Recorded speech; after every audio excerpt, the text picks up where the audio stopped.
How is it going, folks? Welcome back to Park to Prem and welcome to episode number 100. Today, we're taking on Liverpool. We've got a European away day. And on top of that, I'm going to be answering some of your questions from the last episode. Let's run the intro. I'm excited to get straight into things today.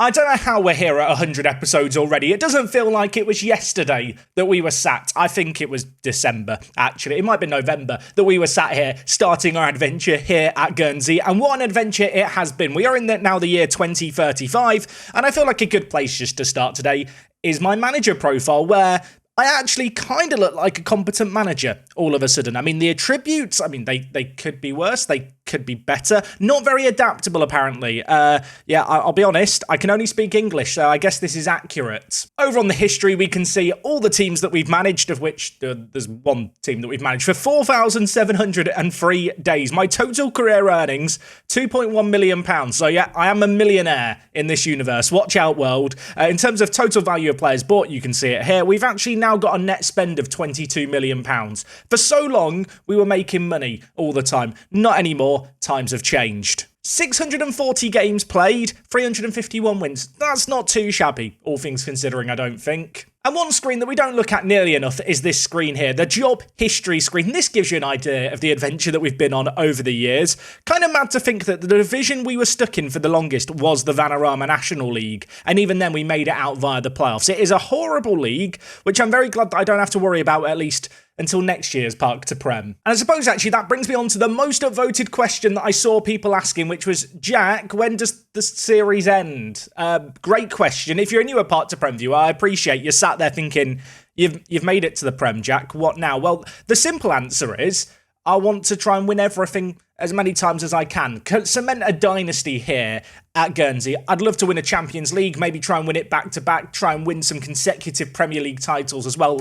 Really establish Guernsey as a powerhouse. And then, as with all the series that we do here on the channel, after I've done all of that, we like to holiday into the future 10, 20, 50 years, sometimes even 100 years to see, did all the work that I put in actually last? Or did the AI managers just ruin it completely? Hopefully, it goes well. Often it doesn't. Now, of course, last episode, we took on Addons and Newcastle United. A bit of a mixed bag, but a win and a draw at the end of the day. It wasn't terrible. And since then, well, things haven't exactly gone great. We've not won in the league. We did win in the Carabao Cup against Sunderland down in the Championship. After that, we lost at home against Bournemouth, albeit in their stadium. We then took on Omo Neuer. I don't know anything about Omo Neuer here. They're a team in Cyprus. Is that a Cypriot team? I guess it's Cypriot, isn't it? We beat them 2-0. I did rotate the team for this game, and I didn't regret it too much. Shout out to Machete. He was the man of the match in this game, which, I don't know. I feel like Machete's an unsung hero. People, every transfer window episode are telling me I need to sell him.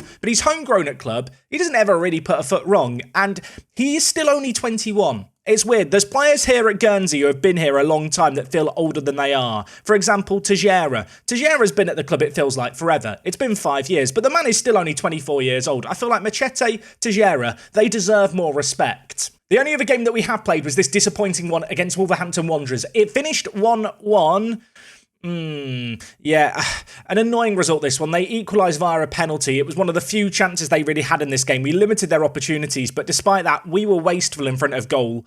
And, well, we couldn't make our lead pay. We couldn't hold on to it. And for another game here in the Premier League, we score, but we draw. We've had 3 1-1s already to start this season. It does mean looking at the league table, we're currently down in 11th. And given the fact that today we've come back for Liverpool at home, I'm not exactly picked the easiest game to return for, at least in terms of in the league. This one's not going to be easy. Now, before we get too far into today's episode, I do want to give you guys just a little bit of a heads up. This week, there is only going to be 3 episodes on Monday, Wednesday, and Friday. One of those later in the week may even have a sponsor segment in it. TLDR, I've got loads of stuff going on in my life at the moment, and the videos have been taking a little bit of a back burner whilst I just deal with human stuff that goes on in life. Everything's fine with me. You don't need to panic. I want to make sure that you guys know so that when you sit down tomorrow to have your lunch, you're not sad and disappointed.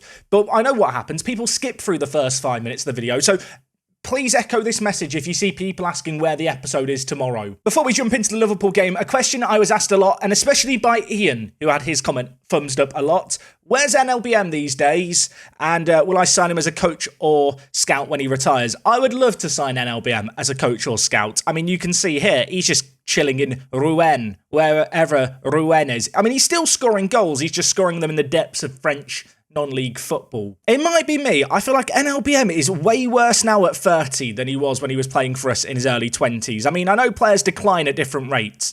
He really looks bad. Or maybe that's just a sign of the progress we've made. I'm pretty confident he has got way worse. It doesn't look like he's got any plans to be a member of staff. I would love to sign some players and former players as members of staff, but one of the issues that I've been having in this save game is lots of players just retire. In fact, if I just go to the overall best 11 and click the where are they now, you're going to see exactly what I'm talking about. So 8 members of the team are now retired. 3 of them are still at the club, Teixeira, Forbes and Williams. Aboubakari's playing for Union Berlin. You can see the players that retired here. Players like Sean McDonald retired at 34, kind of understandable. Morgan Williams again, 33 years old, I can accept that. Tony Gallagher retired at 31. Lots and lots of the former players just seem to get released by us, then play for a handful of clubs but retire very early. Will Murray, another example, retired at 26 years old, for example. But none of them have decided to stay on as staff members. Kavan Williams retired after leaving us at the end of the year. Harry Kite retired. Yeah, I would love to sign some former players as coaches.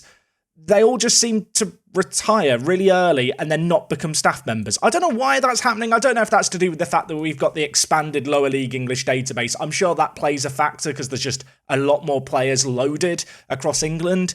I mean, have I got any former players as coaches? There's one that comes to mind. In fact, I think we have 2, if I remember correctly. So we've got James Hammond here, who of course was a backup player for us, started his career before we were at Guernsey as a Guernsey local, came back to the club when we were in League One. He is now just a goalkeeping coach, albeit a very sentimental one who's not very good. And I think the only other former player that we've got as a coach is Lewis Ferguson, and he was only at the club for a few years before he then just retired and decided to become a coach. I will say, in defence of Lewis, he is actually quite a good coach, and at 36 years old, he could still get quite a bit better, I'd like to think. 2 players who I did see people ask about a little bit. Carl Farquhar, where's he? He's just chilling in the non-leagues of Scotland. Remember Carl Farquhar? There was like 2 seasons where he's absolutely amazing. He now has a real face as well. He's become a real boy. It's like Shrek, except Farquhar is Pinocchio. That's not how Shrek goes. And the other man who I did see people ask about was Ellis Vaughan. You might remember Ellis Vaughan was a player we signed with Scott Williams during our first season in charge. He went on a night out, didn't really develop. I let him go, and as you can see here, he did play for Flint Town for 5 years, but ultimately, he retired from football at the age of 27 as well. So unfortunately, for today's game against Liverpool that we are now going to get into, Gaspar is injured, so Big Knot is going to play alongside Lemos in the final third. This is the team we're going to go with, and in some additional breaking news, Roberto Rojas is now a right wing-back. He learned that position very quickly. Now, given how many positions he can play, I kind of hoped he would be able to pick it up quickly. Let's see if now that he is an accomplished right wing-back, he can actually do a little bit better. I say that, has he been terrible so far? He's not been great so far, 6.56 rating. As the players come out here, another question I was asked in the comments last episode was by Ryan Tasker, who asked what my favourite part to Prem series of all time has been. And this is going to maybe be a bit of a weird answer.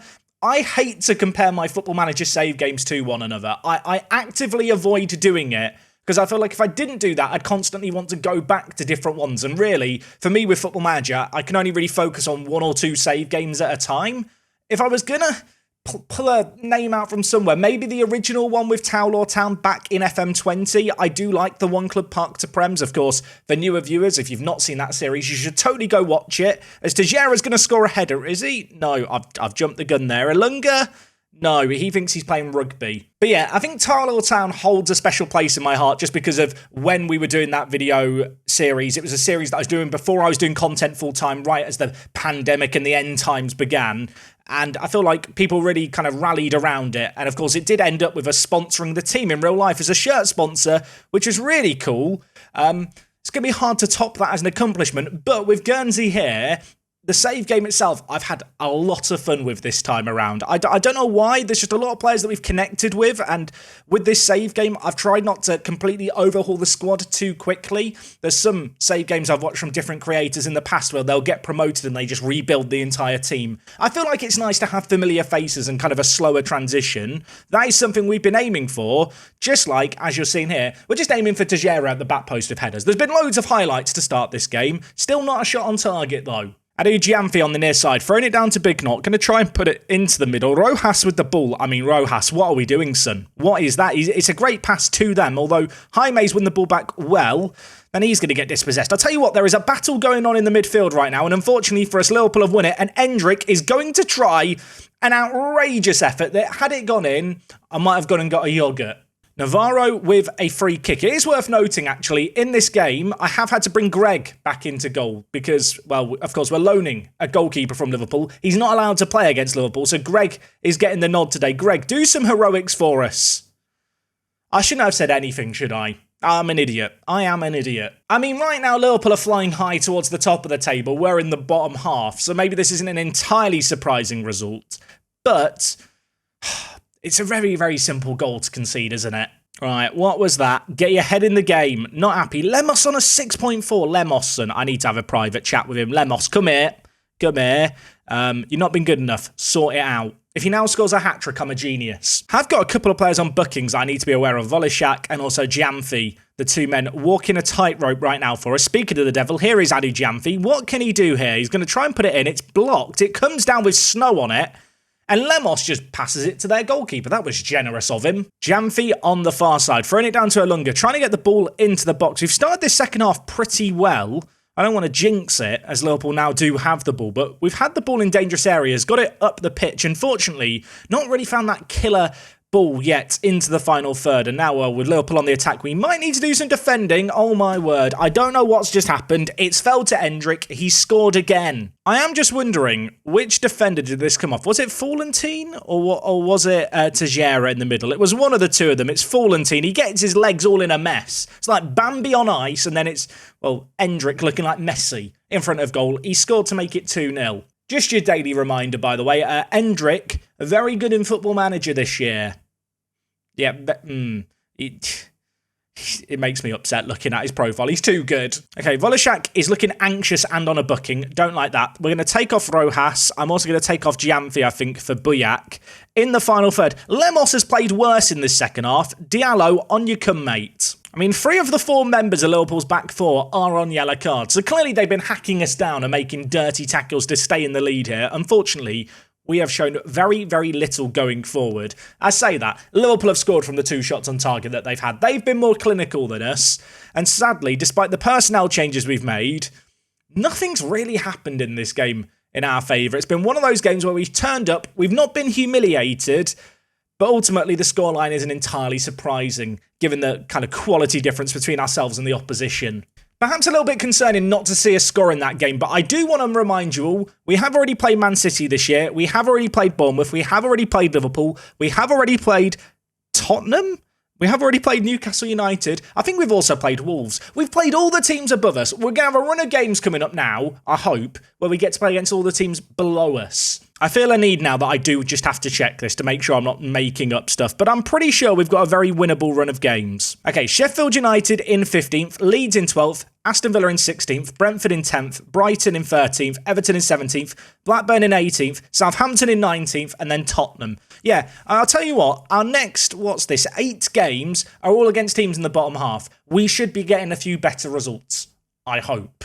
I say that like it's a matter of fact. We all know that's not how football works, is it? Our next game is against Sarajevo away. I think I am going to play the fully rotated team for this game again. Worth noting, and I should have mentioned this sooner, but I didn't want to put a damp note to start episode 100. Scott Williams, player of the series, hometown hero, kind of. He's one of our own at this point. 29 years old, injured for 6 to 8 months. Yeah, he's pretty much missing the entirety of the rest of the season. It might mean his time at Guernsey is over, which does make me feel really, really sad. He dodged injuries for a pretty long time, to be fair to him. But given the fact now he's out for 6 to 8 months, it might be time to make some funeral arrangements. We might need to get a cardboard box to put him in and, just bury him in the back garden or on the football pitch for that matter. Okay, normally I'd skip this bit between episodes, but instead I'm going to use it as a chance to look at the comments and see what you guys wanted me to answer. Derek asked, what was my most heartbreaking moment of the series so far? What would be my most heartbreaking moment? Probably the game we had against Tottenham in a cup game where I think we were leading for a little bit and then they came back to win 2-1. Or was it 3-2? It was a heartbreaking moment that I've erased from my memory. It was one of those moments where I got very giddy and carried away thinking we were going to win, and then we didn't. That or the playoff finals. The playoff finals that we've lost along the way were kind of annoying. Now, this is a great question. Darian asked, my question for next episode, have I ever considered doing this series but in another country? Now, here's the answer to that question. I did a series called Parc de Primera a few years ago with Racing Santander in Spain, and before that we did a similar series with Luzenac in France. Both those series, very few people watched. And I don't know if that's just because it was after Parc de Prem that those series came, so it was in the quieter summer period, or whether or not it's just because series abroad don't have as much interest. Obviously, I know my analytics. I've been doing this for 10 years. I can tell you almost as a matter of fact, save games in England do better on YouTube. I think more of my audience is English. The English footballing pyramid is something that, people globally know quite a lot about. The Premier League is, I assume, the most viewed league in the world. So with that in mind, it has a natural appeal. The sad reality is that when I've tried to experiment a little bit more, people don't seem to watch it. I will say now, if you're looking for something to watch this week, Parc de Primera, the series with Racing Santander, is one of my favourite series I've ever done. It's a shame that no one watched it at the time, but if you've got time to go and watch it, I really recommend it. And I have seen people in the comments of this year's Parc de Prem saying, I went and watched Parc de Primera, I missed the green screen intros, but also it's a good series. So if they think it's great, then maybe you'll think it's great too. I realise as I'm answering these questions, I'm just hitting continue. I could be missing some really important inbox items, but that doesn't matter. I was just reminded by the fact that I'm getting told about Tyran Nirik's development. There's one player who I've not talked about in this save game since he generated at the club, and he deserves a little bit of a shout out, and it's this man, Leon Pollard. If you're sat there thinking, I don't remember Leon. I'll be honest, neither did I until recently when I saw he was in the England under-20 setup. He's now actually been capped for England's under-21s. This man came through our youth intake a few years ago. He is a centre-back, and don't be deceived by the red arrows of recent development. If I just put this on all-time development, look at how much he's improved. Like, all his physicals have gone up by 2 or 3 for the most part. I know that they've not all done that, but all the ones that really matter for a centre-back have. This man has had some absolutely mad development, and even if he doesn't fulfil his potential, he could be the Scott Williams successor. I mean, when you compare them like this, I probably should have Leon Pollard in the first team, but at the moment he's developing well, and at 18 years old, don't really want to rush him anywhere. Now, I will say there were some comments in the YouTube comment section asking really, really specific questions, like, can I show Feyenoord's team? And whilst I'm sure for the 10 Feyenoord viewers and fans who watch this series, they'd be delighted to see Feyenoord's team, naturally, I'm not going to go through every single team that everyone supports in the comment section. Sorry to disappoint you and show that kind of stuff, but we do have a Parc de Prem chat over on my Discord server, which is linked below this video. If you go there, if there's any specific things you want me to look at in the save game and get screenshots for you to show you, I'm more than happy to do that stuff there. I just don't necessarily think it fits a video like this very well. Has just dawned on me as I hit continue. We're on the day of the match, so I do want to answer a couple of other questions. One that I saw a lot of people ask was, player of the series so far? The answer to that one is Scott Williams, which I appreciate now that we have all his injury news is slightly less inspiring. And another question I did get asked a lot about was the regen faces and just graphics that I use. All the graphics that I use are linked down in the description of the video, including the new GAN face pack, which is the face pack I'm using here. There are loads of guides that already exist for it online. It isn't the most simple of processes, so if you're struggling to follow those guides, I can't really offer tech support. I'm sorry. If you follow the guides, it will work. It's not that simple, though. Anyway, we're heading to Sarajevo. I assume Sarajevo is the place. I think Sarajevo might be the capital of Bosnia and Herzegovina. I don't know. Answer on a postcard. Either way, let's go do an away day. I'm not sure if the novelty of European away days will ever wear off. I'm so used to just dragging myself to the north to look at England, but no, today we're going to Bosnia and Herzegovina and Sarajevo, which, I mean, is easy enough to find because it's the biggest city, I think, in Bosnia. I think it's the capital, and if I'm not mistaken, stadium, there's a stadium here.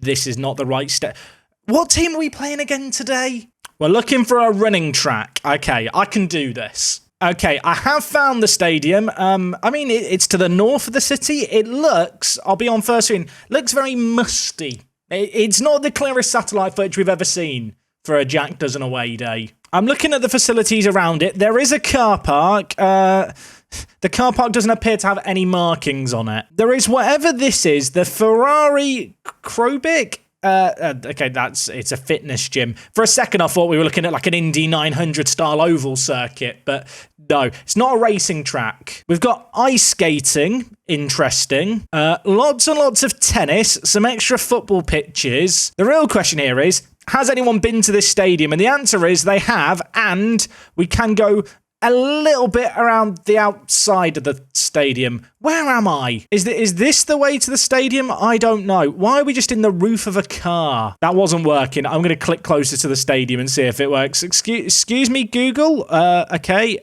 Apparently we're next to the stadium, but I mean, we're clearly not next to the stadium. This is clearly not the road it says it is. Can I look at previous dates? I can look at May on the same road. I mean, it's just not the same road, is it? Whoever Flair Bat is, you're vandalising Google Earth and I'm not happy. Okay, I mean, we might as well just look at one more road and see if we can see the stadium. No, we can't. I don't want to alarm anyone. There are 2 dots in the stadium and 1 outside. These 3 dots will make or break this away day. The first one, I mean, this is just the inside of a gym, isn't it? Pro gym. I mean, it's a gym for pros. Not a football stadium, though. Okay, 2 dots left. I mean, there's not even grass in the stadium. Are we sure this is where the football team play? What is... Bosnia and Herzegovina, not great for Google Earth. We've got 1 dot left. 1 dot left. All hopes are on it. I'll tell you what, folks. Breathe a sigh of relief. We're definitely in the right place as well, because I recognise that badge. Here is the stadium. I mean, location... It's beautiful, just, nestled below the mountains. It's like built into a hill on all sides, which is actually kind of cool. They've just dug a big hole. I will say the cement bags are a nice touch, aren't they? In terms of stadiums, I can't work out if it's unique and inspiring or depressing. I mean, maybe it's a little bit of both. I think they have got the team's name written in the seats, but they've done it with green on green seats. And it's not that readable. Right, in we go. Where is the stadium? Here it is. Is it in 3D? No, not really. I mean, it's unique. It's unique. We'll leave it at that. I'll be honest, it started out so well with an ice rink, tennis courts, and just some extra football pitches next door. But in terms of away days, it might be the most depressing one so far. It could be worse than Salford away, potentially. You know what, Sarajevo? Purely for the fact it's a unique location. It's a pre-location for a stadium. The stadium itself is just built into a hill. I'm going to give you a few more points for that, but still, a week. 4.5 out of 10? That might be generous. 4.5 out of 10. So in terms of team news for this game against Sarajevo, I am going to play the rotated team. I know it nearly backfired against Addons, but in the game after that, we did much, much better. If we could get a 3rd win to open up our European kind of campaign here in the Europa League, that would really set us on the right track. Only a little bit of news is Alexander, who of course was sent off when we took on Addons, was suspended for the previous game. I'm not including in the starting 11. Machete, who came into the team because of that red card and got man of the match, he's going to lock down his European spot for another week. Okay, we're back. Europa League. Some people did say, Jack, you should turn on the sound so you can hear the Europa League anthem play as the teams come out. I would love to do that. Minor issue, might get struck for copyright, which doesn't really feel like it's worth the risk. I'd rather get this episode out here and, be able to make a living off videos rather than have the composers and the Europa League people, I don't know who takes the money from the ad money, but they would take a portion of the money that we make from this video, which, given the fact this is my job, I could make up my own theme tune for the Europa League. It'd be like the FA Cup one, but, it's the Europa League. It's a niche reference. If you don't know the FA Cup song, I mean, I played it earlier on in the series, but if you don't know the FA Cup song, imagine that, but with Europa League. That would be my anthem for this competition. And I know what you're sat thinking, Jack, you have the voice of an angel. I know, right? Can we have some finishing and some footballing of angels in this game here? Because last Europa League game against Addons, it wasn't very good, was it? Warunga with the ball. Montero, of course, we are playing this rotated team. Big Knot and Diallo linking up. And I'll tell you what, that should have been a goal inside the first 10 minutes. It's cannoned off the crossbar. That said, straight into another highlight. Warunga back in the team. Also, back in the team. Of course, he only lasted 40 minutes against Addons. I do want to give the 18-year-old some more game time. He's got a chance here, and barring a sending off, I imagine he'll see out the entirety of this game.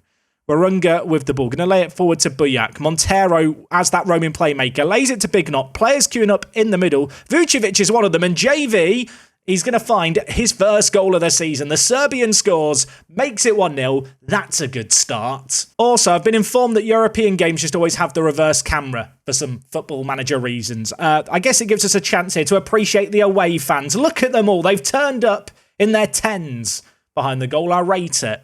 I wonder what the flight path from Guernsey to Bosnia would be. You'd probably have to fly to England or to France and then get another flight on. Although at this point, 15 years into the future, maybe Guernsey's become this football tourist capital of the world.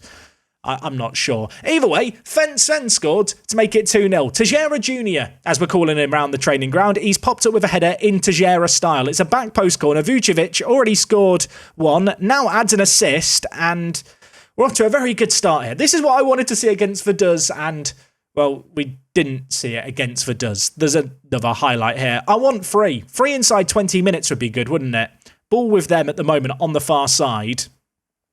Teskerdovic, I've definitely not said that name correctly, giving away the ball to Hunter. Now with the goal scorer, having a much better game today than he did against Addons. Hunter sliding at right centre-back today in place of Scotty Williams, a position he can play, but he's not great at in terms of his attributes. But then again, in this kind of game here, I feel like this is just an opportunity to rotate the team. We knew that coming into this season, that the Europa League would be a chance for us to let the youngsters run riot, at least during the group stage. And, well, run riot they are right now, and it could get worse. Buyak, Big Knot, hits it on the volley for a second time. And for a second time, he's crunched the crossbar. Sarajevo with the ball here, playing it through the middle. And, well, for a second, I thought they might cut us open. But well read by Hunter, and now Montero playing as that roaming playmaker, bringing the ball forward, lays it to JV. He gives it to Gutierrez. Machete, JV, Big Knot, threaded through, should score, doesn't score. He's now hit the woodwork 3 times in the first 35 minutes. We do still have a corner. We've already scored from one of these. What can JV do here? He's going to cross it back post. We've already seen this go in once, and I'll tell you what, it very nearly went in again. I can't believe Big Knot's not scored in this game. He could have had a hat-trick. He's hit the woodwork 3 times. We've already scored from one corner. There might be another chance here. We've hit the woodwork 4 times. It's still only 2-0. It's been a dominant first half, but it is only 2-0. An XG of 2.49. We've hit the woodwork 4 times, I want to say. I'm going to tell the players I'm pleased with the number of shots. We've penned them back. We've dominated possession, dominated the chances. Would like it to end more than 2-0, given how that first half went on. And, well, hopefully in the second half, we can maintain a similar level of performance, I guess. Big Knot with the ball. Warunga throwing it to him from this throw-in on the far side. Dinked for. JV is there. And I'll tell you what, that is a cheeky finish for his second of the game. Big Knot's missed a few. He has now got an assist. Can we discuss this finish for a minute? JV takes one touch, hits it on the volley on his left foot and just dinks it over the keeper. That was dirty. With an hour played, I'm going to rotate things just a little bit. I'm going to take off Machete and I'm going to bring in Kovacevic, who needs to learn that position. And Lunga, I'm really tempted to bring in, but it would mean taking off JV, which I just can't bring myself to do. We'll bring in Anthony Rich, who's not been in the team too much this year. Similar with Adam as well. Yeah, Adam is still at the club for the Adam fans out there, but he is just now a left kind of back third choice, so it doesn't really play that often, but we'll give him some time here. Why not? And Gaspar, I want to kind of bring him back for some match fitness coming back from injury. Yeah, I'm going to do that. Big Knot, you could have scored 3. Instead, you can warm the bench. Imagine if I make all these changes and they now make a comeback. They've got a corner here. We've headed it away, at least initially. Only as far as Zonlich, who's going to float it back post. Heads it away. Gutierrez might still have a little bit of defending to do here at right wing back. Puts the man under some pressure. Ball knocked around kind of nicely by Sarajevo here, but lots of men committed to the attack. Greg going to read it. Now can we maybe get a counter-attack going? It's going to be Warunga with it, laying it forward to JV, who's absolutely dominated this game. which for a man who's the smallest player on the pitch, for him to dominate the game really is a testament to him. He's not the big physical presence, but he's a squirmy presence. He's like an ant in your pants. He's just a pain in the butt, and he should have had a hat-trick. It's a disaster. Also, he's like an ant in your pants. You're sat there thinking, Jack, have you ever had ants in your pants? I did once as a young child accidentally wee on a nest of ants. We'll leave it there. It's 4-0. There's some stories I feel like I shouldn't share on the internet. That might have been one of them, but it's in the video now. We've scored. I can't edit out the highlight, and it's another corner, and it's another assist for JV. 2 goals, 2 assists for the Ant. 10 minutes left here, 4-0. This has been the kind of game that I wanted to see against Addons and that we didn't see. This is what Sarajevo get for ruining my away day, for ruining my fun. This is karma. Sarajevo trying to play the ball out from the back here, but we are pressing really high up, trying to force an error out of them. In the end, they're going to be forced to go long. Ball played forward. Hunter wins the header. Gutierrez gets the second one. Could JV get his hat-trick? Could it happen? Rich, Gaspar, fresh off the bench. Could he finish it here?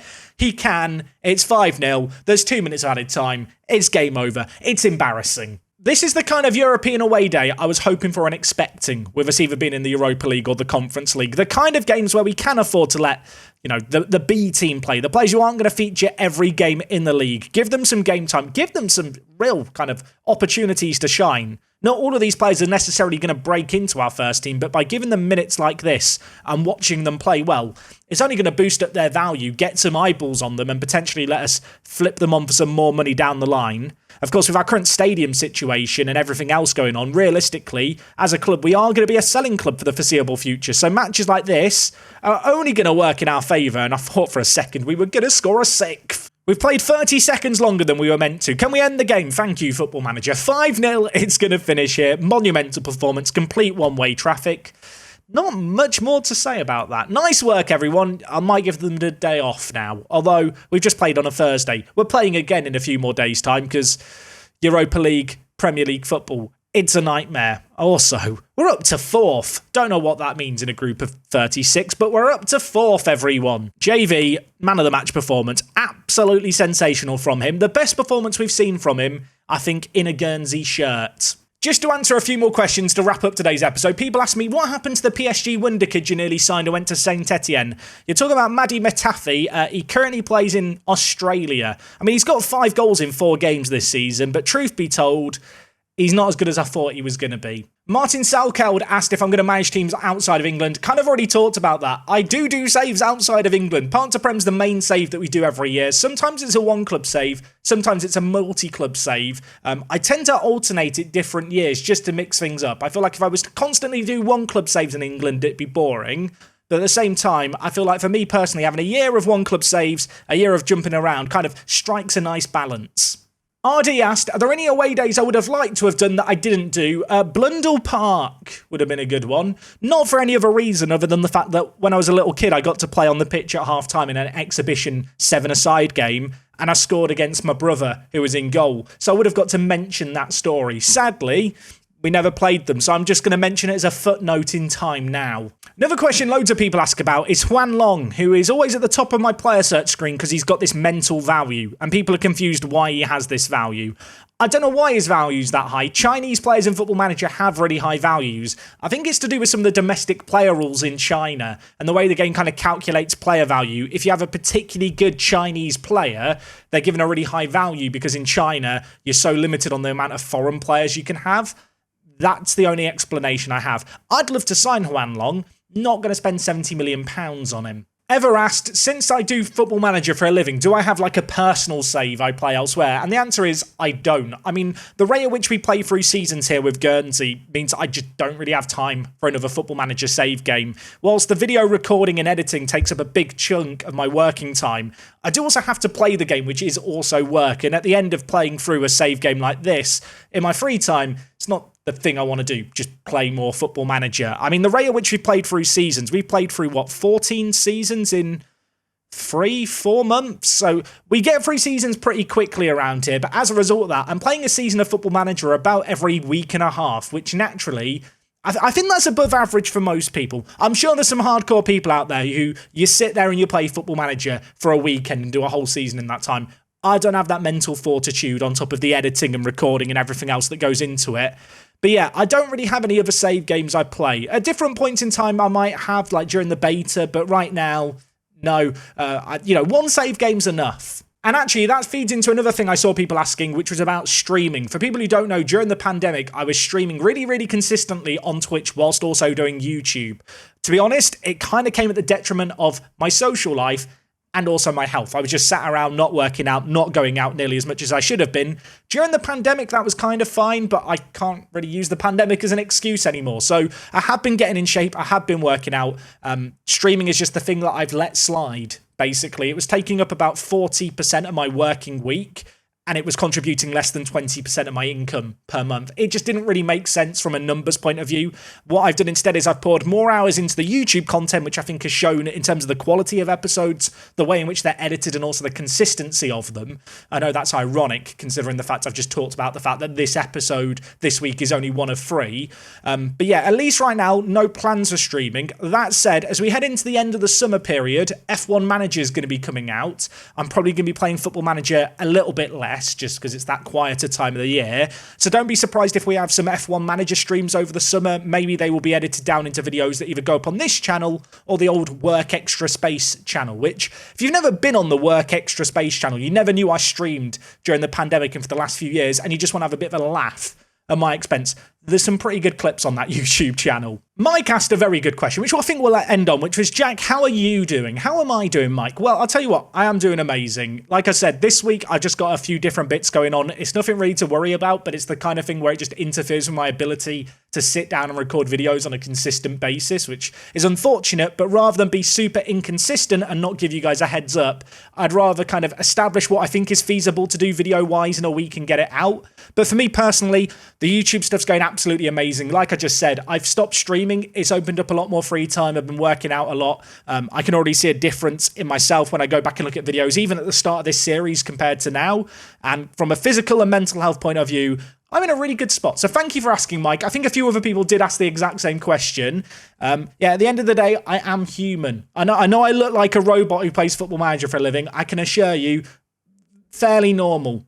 Fairly being the optimal word. Anyway, folks, I think we'll end things here for episode number 100. I would like to thank everyone who left questions. There were a load of them. I tried to answer the ones that were most thumbs up or that I saw a number of people ask. If I haven't answered your question, hop on over to the Discord server. The link's down below. There is a text channel called Ask Jack Anything. The name of the channel kind of explains it. If you have a question, I will attempt to answer it to the best of my ability. Hopefully that helps you out. Thank you so much for your support on the first 100 episodes of this year's Park to Prem. Here's to many, many more in the weeks and months to come. Until Wednesday, until next time, take it easy. It's me, Jack, and I'll see you on the next one. I'm out.